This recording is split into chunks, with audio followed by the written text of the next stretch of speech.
To the Point is your source for bite-sized education commentary on the important issues impacting education today.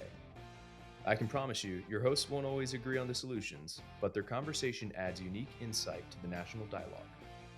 When you need education policy analysis without the fluff, get to the point.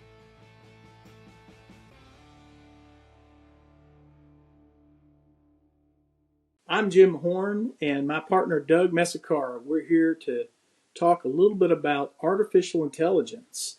You know, Doug and I won't promise you that we will agree with each other, but we will promise you we will get to the point.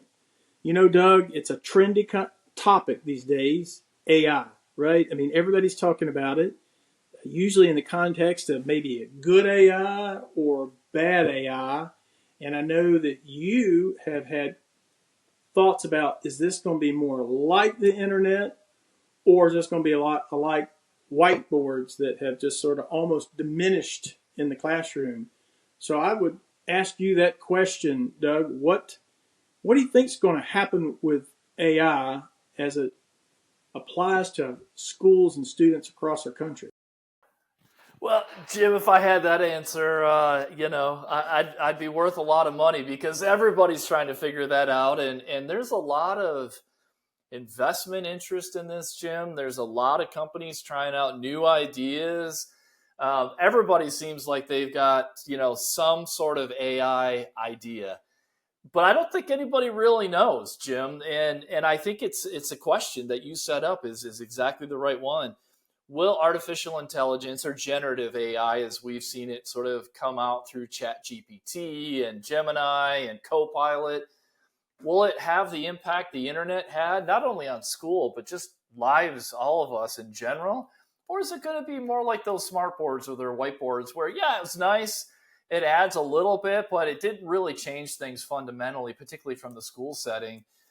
And Jim, my take is kind of in the middle, which is we don't know yet. We're still really early days on this. And so I think time will tell a little bit, right? We didn't know the internet was going to have a big of an impact as it did until we were several years beyond when it first came around, and some things that started, failed. We all remember the dot-com bust in the 1999, 2000 timeframe. But Jim, the other problem that I'm seeing, and this is your bad AI point, AI could be used for cheating. It can impersonate people. It can create fake voices, fake profiles.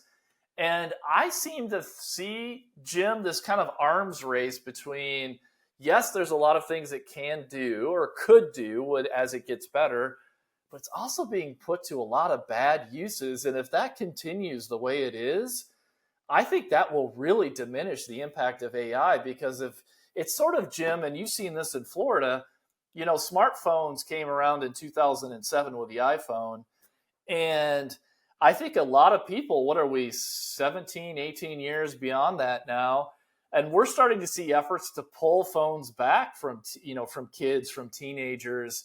And I think there's a lot of caution out there around, let's not jump too far too fast with AI, because we don't know what the impacts are going to be long term. So I hate to say, and this is not very to the point, I don't know yet. I think it could go either way, but if I had to put my money on it, I would lean toward, Jim, more of a smart board. Yes, it'll be around. Yes, it'll be helpful, but not a transformative impact on our lives or on education. Yeah.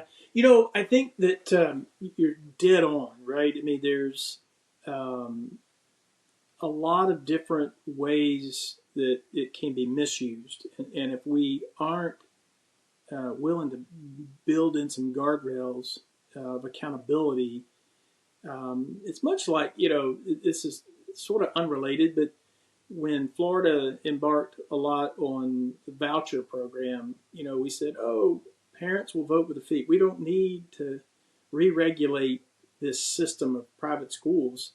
But we did not anticipate inviting a lot of bad actors come racing in, to feed at the government trough, right? And so those bad actors almost sunk the whole entire effort. And I think if we aren't careful to build some guardrails of accountability around AI, that we could have a similar situation, which then you react by blunting all of the good parts of AI. I've seen some great AI applications, that help teachers develop lesson plans, help teachers to assess their performance in the classroom. So all that's great, but then I hear some teachers say, well, it's almost a little too much government looking over my shoulder. It's, is this a way that the district is going to evaluate me for compensation? Is this a way is the system going to evaluate how much time I'm putting in? And so with each positive step, then there's potential for a negative twist to it. And if we aren't willing to get everybody together at the table and talk about some guardrails of accountability, I do worry that this will, end up somewhere in that circular garbage can, of ideas that were promising, but too much bad came with too much good. And you brought up the whole point, with the cell phones, right? Cell phones have become powerful. They're basically handheld computers, and we wanted all our students to have all this technology, and then it became somewhat of a distraction. And now you have this tug of war over trying to kind of guard that and build accountability around it and to sort of pull that back.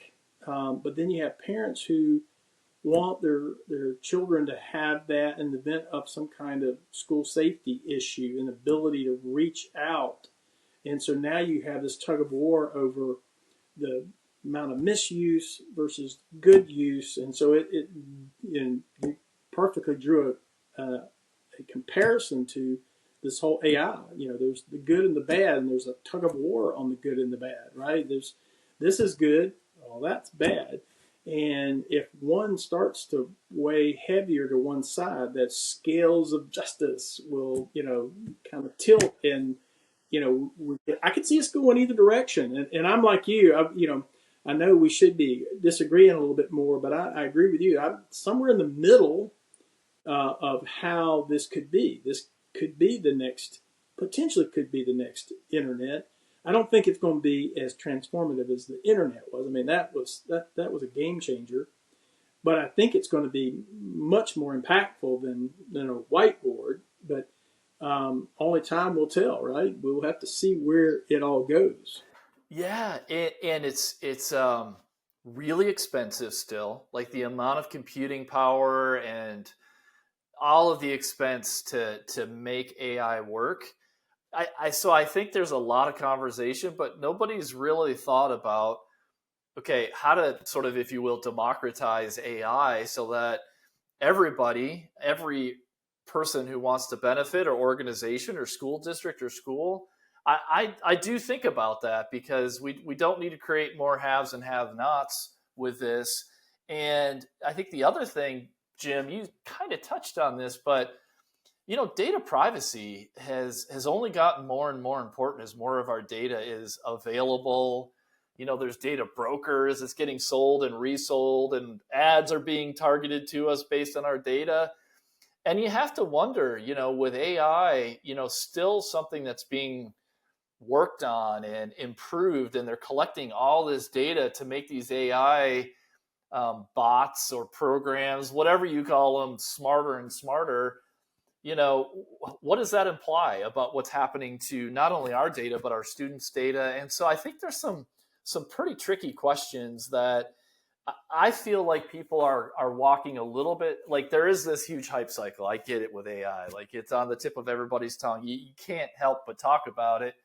But I have a sense that people are more cautious about just jumping into the deep end of the AI pool as quickly as they can, at least at this point. So Jim, 6 months from now, a year from now, we could be singing a different tune. But on current sort of trajectories, I don't know. I think there's a lot of distrust of the big tech now that there wasn't as much of before. And, nobody really knows how these things are working. So are we really sure we want to go, this far down that path and really, commit all this time, energy, resource, and et cetera? Particularly, Jim, last point I'll make on this. we talked earlier about chronic absenteeism, and I think how kids don't have that relationship, that personal connection, that adult in their life at school to really make them want to go to school. AI only makes that worse. AI cannot replace a person who cares about somebody in their life. It just can't. It's not that good. And I think today, Jim, more than ever, we need more human contact. We need more relationships, not fewer, because the more technology is sort of replacing human interaction, my observation is the worse our culture and our society and our relationships are getting. Well, and some AI is in some ways used to replace our own critical thinking, right? I mean, in a way, it has replaced, we know critical thinking skills are really important to the success of a student, and to have something that does the critical thinking part for you. I mean, think about it, and I find myself in this as well, is I rely so much on GPS that my sense of directions has deteriorated, right? And so it end up in a way where we are somewhat robotic ourselves, and we're not relying on our individual capacity to critically think. And where does that take us in 10, 20 years? I mean, it could be, very devastating, because you're talking about losing almost a whole entire generation at that point. So, I'm with you. I'm on the one hand, I have a little bit of excitement of some of the good AI, but I'm really very concerned about the bad AI being far worse than the good in the good AI. So I'm watching it, kind of from the sidelines, and just to see, how it unfolds. But, Definitely. Well, Jim, final to the point for me, no AI could ever replace the Jim Horne that I know. Yeah. Well, as I've said before, you're the, the guy writing the music, and no AI can write the music like you write it. Look at this. It's a love fest. Jim, we're going to have to work on this. The Mutual Admiration Society. That's right. All right, everyone. Thank you for tuning in to The Point. To the Point is your source for bite-sized education commentary on the important issues impacting education today. I can promise you, your hosts won't always agree on the solutions, but their conversation adds unique insight to the national dialogue. Jim Horne is a Strategist partner and former Florida Education Commissioner serving under Governor Jeb Bush. Doug Mesecar is a Strategist partner and a former teacher. He's also served as a senior EdTech executive and a U.S. Department of Education Deputy Chief of Staff. This episode is powered by Strategist Group, a national education management consultancy. To learn more, visit www.strategistgroup.com and follow us on LinkedIn. When you need education policy analysis without the fluff, get to the point.